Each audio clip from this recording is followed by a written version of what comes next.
Hi, welcome to our show. Last week we had Ben here, and Ben talked about still wool light painting, and we had some awesome shots. We had a lot of fun. And one of the things that Ben said, he had all his luscious hair, and he went, "We did this in a $100 home studio." We had a lot of mails asking, "How did you do this with $100? So this is what we're going to be talking about today. So before I talk about how we actually did the setup, I want to talk a little bit about why seamless white or a white backdrop is cool. So it's really easy to make. It's way easier than doing a green screen. All you have to do is burn the background, and you can still do some pretty cool stuff like this, or like this. So our studio is built on 3 light banks. There's a strip light on the right, and a strip light on the left, and there's a key up here. And they're all based, woohoo! They're all based on those constructions. Because the room is fairly white, I'm shooting at my basement.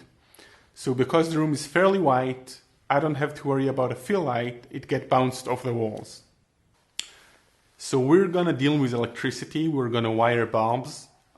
If you know what you're doing, awesome. If you don't do this yourself. Seek help with your neighborhood electrician, or a friend, or your father, or your daughter, just anyone who knows this. If you don't know what you're doing, you probably shouldn't do this. So to discuss a little bit about the system. Can you throw me the thing? So this is what it looks like. We have 5 of those. They're all very similar. It's 2 light bulbs in a wooden fixture. It comes with a switch, so you can turn it on and off. And I like those. They're portable, they're lightweight, they're very cheap to make. This setup was built in one afternoon, and you don't have to worry about all the fine details. We'll have everything in DIYphotography.net, so you can just look at that link, and you'll find all the build details there. So what we found is that if you want to burn the backdrop, you need 4 bulbs from each side, and you need to have the distance between the bulbs at least 30 centimeters. So to build this, you would need 4 pieces of wood that are at least 40 centimeters long by 10. You would need the bulb fixtures and a piece of string, a piece of wire with a switch. For the key light, we're using 3 light fixtures, 3 bulb fixtures, Y splitters, and to mount it on a light stand, we're using a little bracket and some nuts and bolts. So in terms of tools, what you'll need is an electric drill, silicone paste, a screwdriver, and an electric tape, and a wire stripper. And some various screws and marking materials.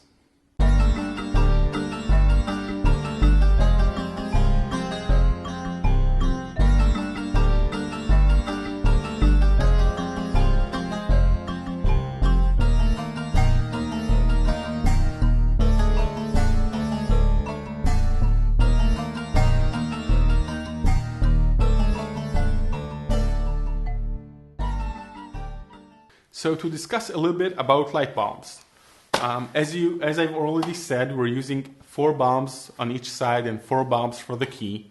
Each bulb is 23 watts, but they're actually equivalent to 120 incandescent bulbs. So that gives us roughly 500 watts from each side and 500 watts from the key. When you get the bulbs, make sure that they're all on the same light temperature. We have the daylight type. You can go with the warm type. It doesn't matter, just as long as they're all the same. I also recommend that you get all the lights at the same time from the same manufacturer. It'll save you a lot of time and various horrendous things that can happen with the white balance. We're shooting at ISO 800 f8 1/40th of a second, and that's pretty good both to burn the background and to give me a decent light.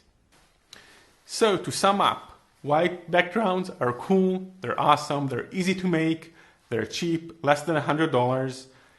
And if you like our stuff, subscribe. You can find all the little bits and bytes on the DIYphotography.net website. Thank you.